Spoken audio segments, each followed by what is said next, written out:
नमस्कार। National media news agency में आप सभी का बहुत बहुत स्वागत है। मैं हूं आपके साथ भावना। चलिए रुक करते हैं आज की तमाम ताजा खबरों की ओर। पूर्व सीएम दिग्विजय सिंह उज्जैन आए, मीडिया के साथ बातचीत की। बिना लाठी खाए खाद नहीं, दिग्गी राजा।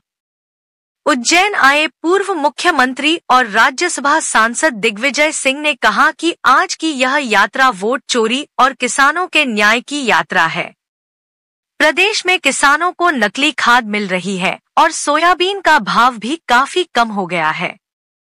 सतना में केंद्रीय कृषि मंत्री शिवराज सिंह चौहान का विरोध होने पर दिग्विजय सिंह ने कहा कि शिवराज सिंह के खुद के लोकसभा क्षेत्र में सड़क को लेकर बहुत बड़ा आंदोलन चला, सड़क बनी नहीं और दादागिरी से टोल वसूला जा रहा है। वहीं आदिवासियों के मकान बरसात में गिराए जा रहे हैं। ऐसा लगता है कि यह सरकार शिवराज सिंह चौहान के चुनाव क्षेत्र में जानबूझकर ऐसा व्यवहार कर रही है। खाद की समस्या तो शिवराज सिंह चौहान के समय भी रही है।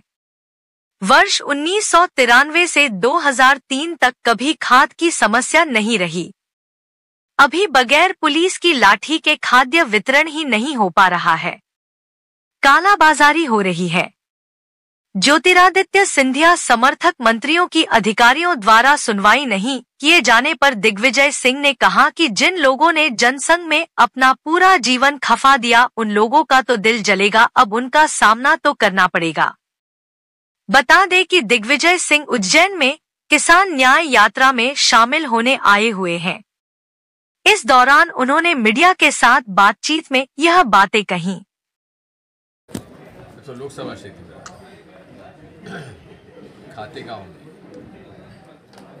टोल रोड को लेकर बहुत बड़ा आंदोलन चला हुआ। सड़क बनी नहीं और दादागिरी से टोल वसूल किया जा रहा है। खाद मिल नहीं रहा है। आदिवासियों के मकान बरसात में गिराए जा रहे हैं। कभी कभी ऐसा लगता है कि आखिर ये सरकार क्यों शिवराज सिंह चौहान जी के चुनाव क्षेत्र में इस प्रकार का अब खाद की समस्या तो उनके समय भी विकट थी। मैं आपको वर्ष 93 से लेकर 2003 पता नहीं उस समय आप पैदा हुए कि नहीं हुए थे, लेकिन किसानों को उनके सहकारी समिति गोदाम एडवांस में खाद पहुंचा दी जाती है। ये हमारे सुरेंद्र सिंह जी भाई साहब के पिता सवाई सिंह जी साहब सहकारिता के यहाँ के भी पितामह थे। सुभाष यादव जी हमारे अपेक्स बैंक के अध्यक्ष थे। कभी एक बार भी कहीं काला बाजारी का हमारे पास पकड़ नहीं आया और ना मारा मारी हुई। यहाँ तो बिना पुलिस के लाठी के तो ये खाद वितरण नहीं हो पा रहा है। आखिर खाद जा कहाँ रहा है? कुछ लोगों के पास ट्रक के ट्रक डायरेक्टली पहुंच रहे हैं, बाकी लोग परेशान। सर, एक चीज़ अभी देखने में आ रही है कि सिंधिया के जो मंत्री उनके अधिकारी नहीं सुन रहे, जिसको लेकर वो मुख्यमंत्री से भी मुलाकात की है। तो इस विषय को लेकर आप क्या कहेंगे कि क्या स्थिति है अभी देखा जाए तो? कि भाजपा में जो लोग गए हैं उसमें स्वाभाविक है कि जिन लोगों ने अपना पूरा जीवन जनसंघ से और भाजपा में बिता दिया उनका तो दिल जलेगा।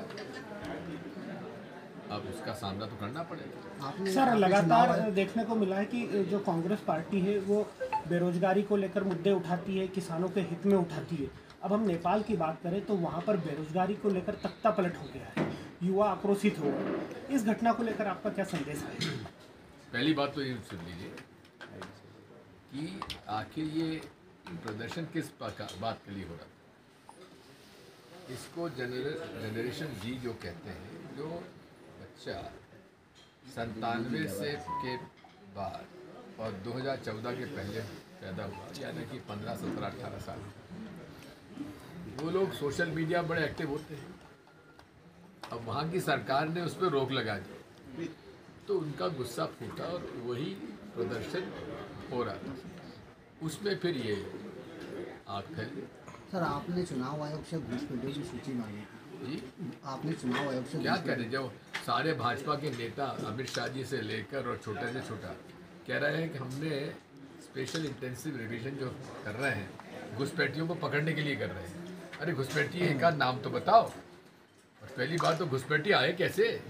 11 साल से तुम्हारी सरकार है, उनको घुसने कैसे दिया? उनको पकड़ा क्यों नहीं आज तक? ये केवल घुसपैठी के नाम से जो आम मतदाता है उसके हक छीने जा रहे हैं, दीपावली चोरी हो रही है। कमलनाथ के साथ आपकी दीपावली तस्वीर के वायरल हो समय रही है। चाइनीज जो सामग्री है उसकी होली जलाई जाती थी, हर साल ऐसा देखने को मिलता था। इस बार संबंध मधुर बताए जा रहे हैं, अब क्या रहेगा स्टेट? बात ये है, दिवाली के समय कौन क्या जलाता है ये उसका विवेक है, कौन किसके पटाखे चलाता है वो भी उसका विवेक है। अब क्या भारत में पटाखे नहीं बनते? फिर चाइना के पटाखे क्यों खरीदे जाते हैं? उनको आयात करने की जिम्मेदारी कोई इजाज़त क्यों दी जाती है? इन सब बातों पे सोचना चाहिए। कमलनाथ जी के साथ आपकी तस्वीर वायरल हो रही, क्या मायने रहेगा? कमलनाथ जी के साथ आपकी तो तस्वीर। आपको इतराज है क्या? नहीं, मुझे इतराज नहीं है, आप बताएं ना सर, कई सारे कागज नेपाल की जो घटना हुई है